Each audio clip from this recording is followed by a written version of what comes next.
이런 말을 합니다. 오늘 설교가 정말 은혜롭고 좋은데 내가 아멘할 수 없었습니다. 왜냐하면 내가 지금 다이어트 중이기 때문입니다. 오늘 설교에 아멘하면 내가 살이 되고 피가 될까봐 참 아멘을 못했습니다. 여러분은 그렇게 안 하시지요? 예. 오늘도 여러분 신령과 진정으로 예배드리는 은혜가 있기를 축복합니다. 할렐루야. 여러분 사람 때문에 혹시 기분이 상해 본 적 없습니까? 많이 있죠. 더 이상 그 사람에게는 이제 도움을 주지 않겠다 생각하신 적 없습니까? 이제 내가 다시는 그 사람을 상대하지 않겠다 그렇게 생각해 본 적도 있죠. 너무나 큰 실망을 해서 이제 그 사람에겐 더 이상 내가 기대하지 않겠다 그런 생각 해보신 적도 있죠. 아마 그런 생각 해봤다면 오늘 말씀을 좀 더 묵상해 봐야 되지 않을까 싶습니다. 더 나아가서 여러분의 선한 의도가 악평으로 돌아오는 경험도 해보셨죠? 본문 묵상은 이럴 때 정말 많이 묵상해야 되는 그런 말씀 중에 하나입니다. 싫은 사람을 좋아하기 위한 것처럼 힘든 것도 많지 않아요. 싫은 사람을 좋아하기 위해서 소비해야 하는 감정이 얼마나 큰지, 감정 노동이 얼마나 큰지 그것만큼 사람을 지치게 하는 것도 많지 않습니다. 그냥 미워해, 싫어해, 실컷 욕해 그런 편한데 그러지 말고 사랑해, 이게 얼마나 감정이 수비되고 힘들고 어려운 건지 우리는 다 알지요. 그래서 가급적이면 얼굴도 보고 싶지 않고 가급적이면 다시 생각도 하기 싫을 때가 있죠. 잊고 있었는데 얼굴을 보면 다시 분노가 밀려올 때도 있죠. 어떤 영성 프로그램에서는 이럴 때 어떻게 하냐면 그 사람을 생각하면서 야구 방망이를 하나 준답니다. 그 사람을 생각해서 화가 풀릴 때까지 방망이를 휘두르고 때리시오 그런답니다. 여러분 그게 정상적인 방법이겠습니까? 어쨌든 하여튼 그만큼 싫은 사람을 좋아하는 것은 어렵다라는 거예요. 다시 본문은 이럴 때 좀 묵상해 봐야 되는 그런 말씀이기도 합니다. 자기 이름을 위하여, 이게 뭘까라는 생각을 해보죠.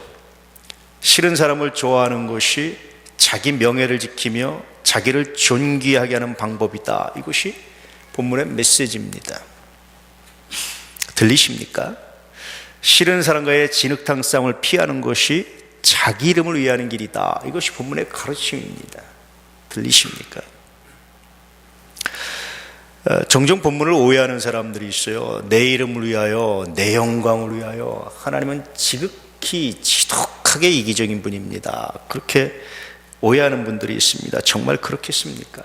하나님이 정말 그러시면 독생자를 주셨겠습니까?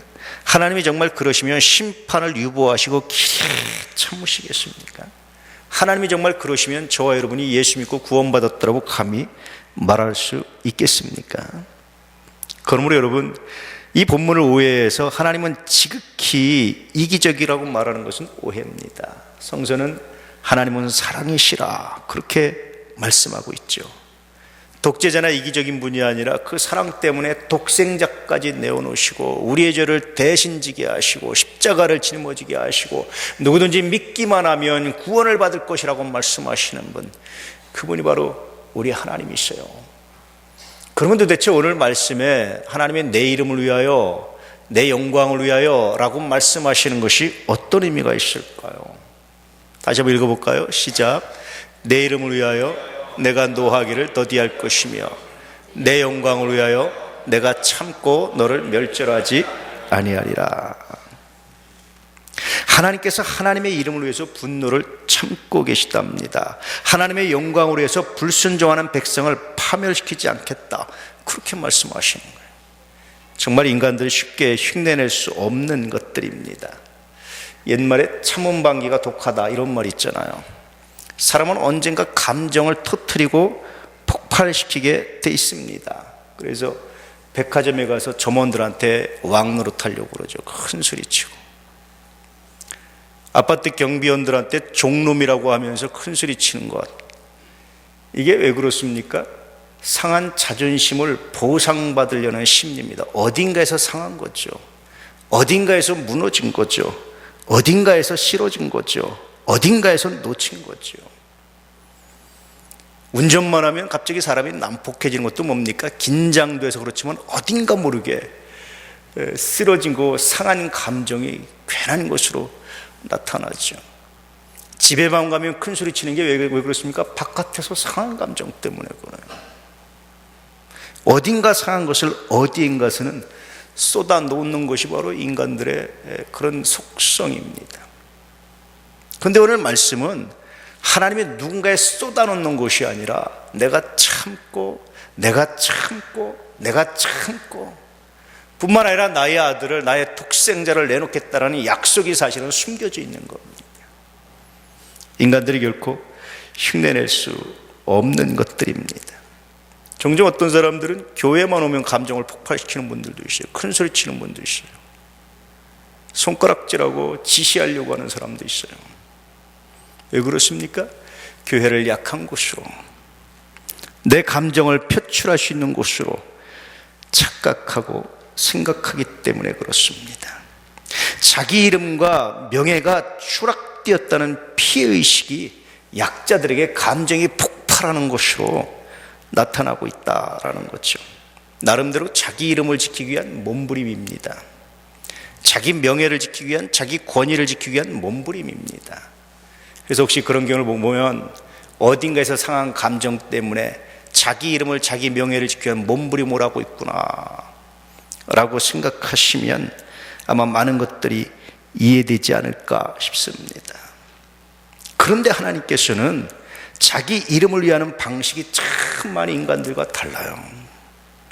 인간이 생각하는 방식은 앞에서 말씀드린 것처럼 약자들에게 감정을 폭발시킴으로 해서 상한 감정을 보상받으려고 하거나, 혹은 까마귀 노는 곳에 백로야 가지 말라는 속담처럼 죄인과 선긋기를 하거나, 나름대로 교양 있는 척하거나, 품위를 유지하려고 하거나 하는 것으로 자기 이름을, 자기 명예를 지키려고 그래요. 그런데 하나님은 자기 이름을 위하는 방식이 참 많이 다른데요. 그것은 뭐냐면 분노를 유보하고 죄인들을 멸망시켜도 되는데 멸망시키지 않는 거예요. 왜 그럴까? 왜 하나님은 이런 방식을 취하셨을까? 그뿐입니까? 독생자를 화목제물로 내놓으시는 겁니다. 대속의 제물로 내놓으시는 겁니다. 인간은 자기 이름을 위하는 방식이 죄와의 선긋기예요. 근데 하나님은 자기 이름을 위하는 방식이 죄의 대가를 대신 스스로 치러내는 겁니다. 참고 그 죄를 그에게 묻는 것이 아니라 자기 자신에게 묻는 거예요. 이게 하나님이 자기 이름을 위하는 방식이고 자기 영광을 구하는 방식이다. 성서는 그렇게 말씀해주고 있습니다. 본문은 특별히 그렇게 하나님이 사랑하시고 예언자를 보내시고 하나님의 사랑을 보내셨음에도 불구하고 우상을 섬기며 찬양을 우상에게 돌려드리는 이스라엘 백성들에 대한 하나님의 마음이 담겨져 있습니다. 더 이상 이스라엘 백성들 돕지 않아도, 멸망시켜도 누구도 말할 수 없는, 누구도 이의를 제기할 수 없는 그런 상황에서 하나님이 하시는 말씀이, 내가 내 이름 때문에 멸망시키지 않겠다. 내 이름 때문에라도 내가 멸망시키지 않겠다. 내 이름 때문에라도 내가 너에게 복을 주겠다라고 말씀하시는 거야. 이해가 되십니까?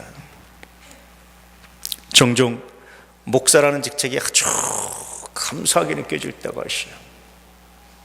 그것은 목사이기 때문에 참아야 되는 순간이, 그 순간은 괴롭지만 시간이 지나면 얼마나 감사한지, 하나님 감사합니다. 반대로 참지 못했을 때 그 순간은 시원한 것 같지만 지나고 나면 얼마나 많이 회개가 되는지. 목사이기 때문에 축복할 수 있는 것이 얼마나 감사한지 목회를 하면 할수록 새삼 깨닫습니다. 목사이기 때문에 무엇인가 헌신할 수 있고 숨길 수 있고 할 수 있다는 것이 얼마나 감사한지 하나님 감사합니다. 이게 주는 유익이, 이것이 주는 감동이, 이것이 주는 행복이 정말 여러분 무엇과 비교할 수 없을 만큼 행복한 순간들이 있습니다. 이스라엘 백성들에게서 손톱만큼도 기대할 것이 없었어요. 남아있던 남아있지 않았습니다. 하나님께서 이스라엘 백성들을 버린다고 해도 그 누구도 이의를 제기할 수 없는 상황이었습니다. 이때 하나님께서 발견하신 것이 내 이름을 위하여, 내 영광을 위하여.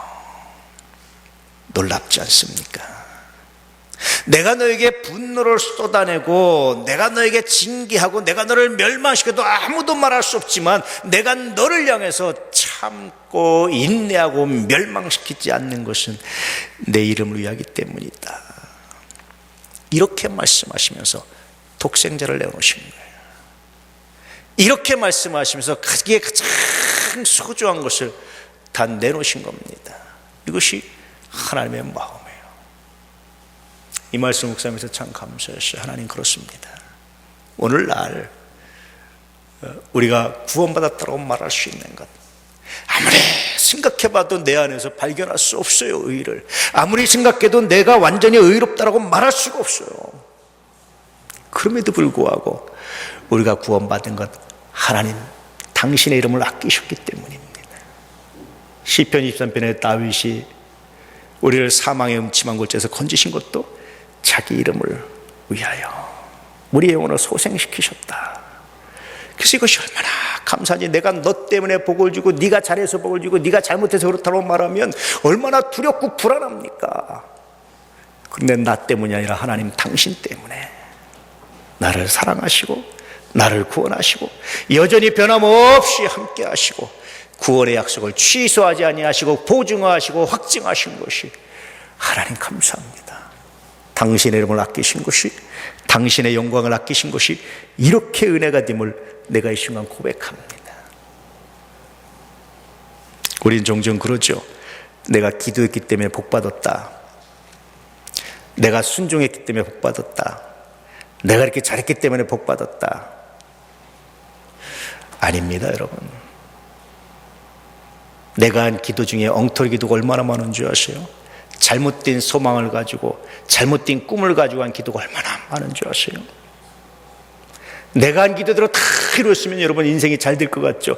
그 순간 인생이 얼마나 곤두박질칠지 아십니까? 여러분 아시죠? 복권에 당첨됐던 많은 사람들이 패가망신한 거. 돈 벌기 원하시죠? 그 돈이 여러분의 인생을 행복하게 한다는 보장이 없어요.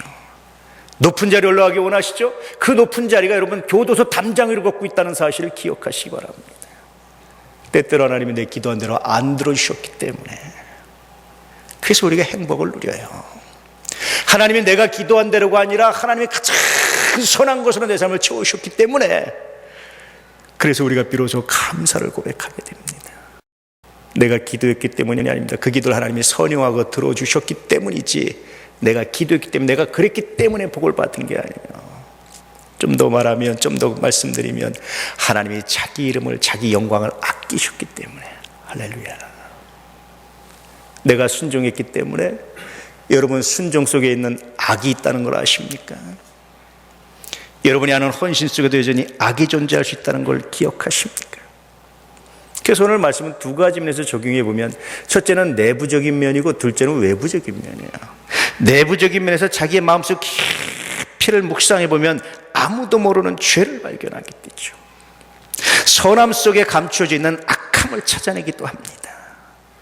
타인에 대한 배려 속에 감춰져 있는 교만도 발견할 수 있습니다. 어찌합니까 하나님? 하나님 앞에 고백할 때마다 오늘 말씀이 위로가 되어 염려하지 마. 내가 내 이름을 위해서, 내 영광을 위해서, 너의 선함 때문이 아니라 내가 내 이름을 위해서, 내 영광을 위해서. 외부적인 면에서 묵상해 보면 그렇게 받은 사랑을 어떻게 표현해 될지를 묵상하게 됩니다. 여러분 그리스도이라는 이름을 아낄 수 있기를 축복합니다. 그리스도라는 이름 때문에 참고, 그리스도라는 이름 때문에 기도하고, 그리스도라는 이름 때문에 원수가 풀 수 있는 길을 외면해 보셨다면 본문을 경험하게 되는 거예요. 하나님 마음을 이해하고 묵상하게 될 겁니다. 어저께 집사람과 어떤 문제 가지고 차 안에 가서 논쟁을, 좀 이렇게 작은 논쟁을 하다가 제가 문득 이런 생각이 들었어요. 야, 생각해 보니까 내가 참 좋은 사람이구나. 그래서 집사람한테 말해서, 여보 내가 참 좋은 사람이야 했더니, 왜 그래요? 내가 당신하고 24년을 살면서 내 속이 터지지 않은 거고 내 속이 온전한 것은 내가 좋은 사람 때문이야. 그때 집사람이 하는 말이 있다가 옆에 곧바로 맞아요. 당신은 참 좋은 사람이에요. 계속 쭉 그렇게 좋은 사람으로 사세요. 이 말을 듣는데 갑자기 기분이 좋아지는 것 같다가 뒤통수를 맞은 것 같은 거예요. 무슨 소리예요? 내가 잘해서 그렇죠. 내가 잘한 거죠. 이렇게 답변을 예상했는데 맞아요 라고 말하니까 도대체 할 말도 그냥 웃으면서 끝났는데요. 생각해 보니까 우리가 약자가 되는 것만큼 그 순간 자기 이름을 정말 위하는 길은 공격하고 방어하는 것이 아니라 인정해주고 긍정해주고 옳아서가 아니라 동의돼서라기보다도 인정해주고 긍정해주면서 약자가 될 때 가장 삶에 아름다운 열매가 있지 않을까, 그런 묵상들을 하게 됐습니다. 내가 문제예요 이렇게 말하면 약자가 되는 것만큼 아름다운 일도 별로 없다라는 생각을 했어요. 이것만큼 상황을 아름답게 정리하는 방법도 많지 않다. 그리스도인이라는 이름이 주는 유익 중에 하나가 바로 그겁니다. 고난을 내려놓는 거예요.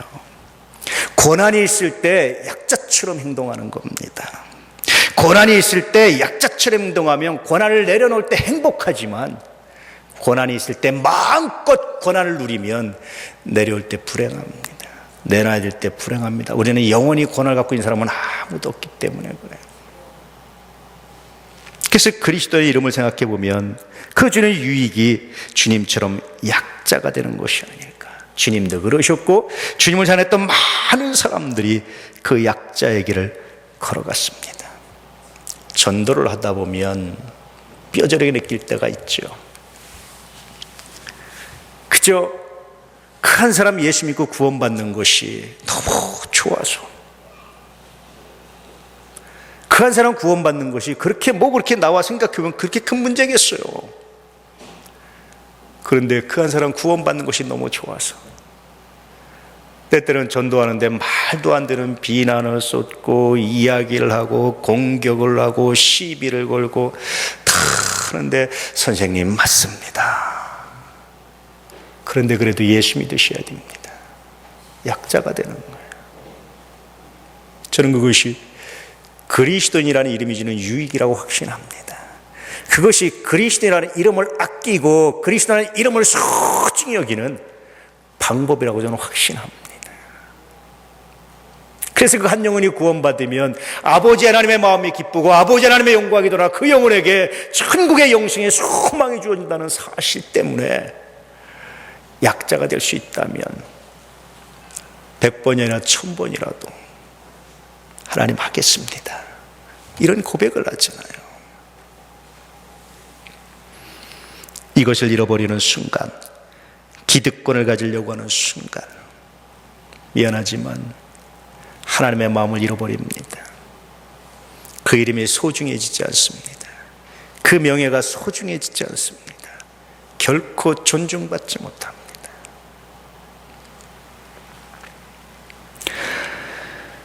잔치집에 가면 손님들은요 당당하게 큰 소리 치면서 요구하고 평가하죠. 근데 주인은 마치 죄인처럼 행동하면서 손님들을 위해서, 손님들의 만족을 위해서 최선을 다합니다. 누가 더 아름다운 사람일까요? 손님은 그저 먹고 가면 그만입니다. 축하하고 가면 그만입니다. 그런데 그 잔치를 통해서 유익을 얻고 진짜 기쁨을 얻고 열매를 맺는 쪽은 손님이 아니고 주인입니다. 묵상해 보면 주인의식을 가지고 살아가는 사람들은 언제나 약자의식을 가지고 살아가요. 솔로몬의 재판에 나오는 친엄마처럼 언제나 약자의식을 가지고 살아가는 사람에게 새로운 기회가 주어집니다. 할렐루야. 그리스도인은 세상을 주인처럼 살아가는 사람들입니다. 그러므로 스스로 약자처럼 살아갈 수 있음에 감사하는 사람들입니다. 그 결과 하나님의 영광이 드러나며 아름다운 열매가 맺는 것에 만족하고 감사하는 사람들, 이 사람들이 바로 그리스도인들입니다. 오늘 하나님의 말씀은 자기 이름을 위해서 얼마나 자신을 드렸는지, 분노하신데 분노를 참았는지, 멸정시키고 멸망시킬 수에도 불구하고 자기 아들 독생자를 내놓으시면서 가장 낮고 천한 자리에 극악한 형벌의 제물로 드리셨는지, 왜 약자가 되셨는지, 왜 그렇게 약하게 사셨는지, 뛰어내려봐, 네가 하나님의 아들인 걸 증명해봐라고 말할 때 뛰어내리보다 묵묵히 그 부끄러움과 수치를 참아내면서 마치 힘없는 것처럼 도살장에 끌려가는 양처럼 왜 그러셨는지, 그 결과가 우리가 구원받은 거예요. 이제 여러분, 그리스도인의 힘을 아낄 수 있기를 축복합니다. 그래서 강자가 아니라 약자처럼 되는 것이에요. 힘이 없을 때 약자가 되는 것은 슬픈 일이지만 힘이 있음에도 불구하고 약자처럼 사는 것이 얼마나 큰 감동이고 은혜인지를 묵상할 수 있는 은혜가 있기를 축복합니다. 그리스도는 힘이 있습니다. 하나님의 자녀의 권세가 있습니다. 그런데 그 순간 그 권세를 부리고 강자처럼 사는 것이 아니라 갑질하는 것이 아니라 약자처럼. 백화점에 가면 여러분 직원들한테 최대한 공손하게 하십시오. 손님은 왕이지만 왕이기 때문에 약자가 될 수 있는, 갑질할 수 있는 위치에 있을 때 여러분 최소한 약자가 되십시오. 내가 갑질할 수 있는 권한이 있지만 그러나 내가 그리스도인 내 이름을 아꼈기 때문에 약자가 되겠습니다. 친구 중에 한 명이 어떤 대기업에 다니는데 중소기업에서 많이 납품을 받아요. 젊은 시절에 애누리 없이 후려치고 깎아서 자기 회사에는 굉장히 유익을 주고 인정받았는데 누군가 그러더랍니다. 너 그러다 칼 맞는다. 이 말이 가슴에 팍 박힌 거예요. 이렇게 살면 안 되겠다. 아무리 중소기업이지만 내 아버지 뻘 드는 사람한테 내가 이렇게 하면 안 되겠다. 그래서 그때부터 좀 덜 인정받더라도 납품하는 분들을 존중해주고, 어떻게 됐을까요? 제가 보기에 지금도 아주 중요한 자리에서 잘하고 있습니다. 그 기업에서. 여러분, 그리스도는 약자가 되는 사람들입니다. 할렐루야. 큰 소리 칠 수 없어서가 아니라 있음에도 불구하고, 내가 말할 수 없어서가 아니라 말할 수 있음에도 불구하고, 내가 나를 당당하게 드러낼 수 없어서가 아니라 그럴 수 있음에도 불구하고 내가 그리스도인입니다. 내가 하나님의 백성입니다. 내가 하나님의 권세, 자녀의 권세를 가지고 있습니다. 그런데 내가 하나님의 영광을 위해서, 내가 한 영혼의 구원을 위해서 내려놓습니다. 맞습니다. 선생님 말씀이 맞습니다. 축복합니다. 목회하면서 몇 가지 목표가 있어요. 그 중에 하나는 저는 우리 교인들이 존귀해지는 것이 목표입니다. 한 사람도 예의 없이 존귀해지기를 정말로 축복합니다. 한 사람도 예의 없이 존귀하다 일컬음 받는 거룩한 복기를 축복합니다. 그러기 위해서 약자가 되는, 스스로의 권한을 내려놓고 약함을 사랑할 수 있는, 약할 그때가 강함이라고 고백했던 바울처럼 약함을 사랑할 수 있는, 약함을 드러낼 수 있는 믿음의 그 길을 걸어가시기를 진실로 축복합니다. 그러므로 하나님의 영광이, 하나님의 권능이, 하나님의 역사하심이 여러분을 통해서 드러나시기를 축복합니다. 이 어지러운 시대에 그리스도인이라는 이름을 아끼셔서 약자가 됨으로 우리 모두 시대의 희망이 되는 은혜가 있기를 축복합니다. 기도하겠습니다.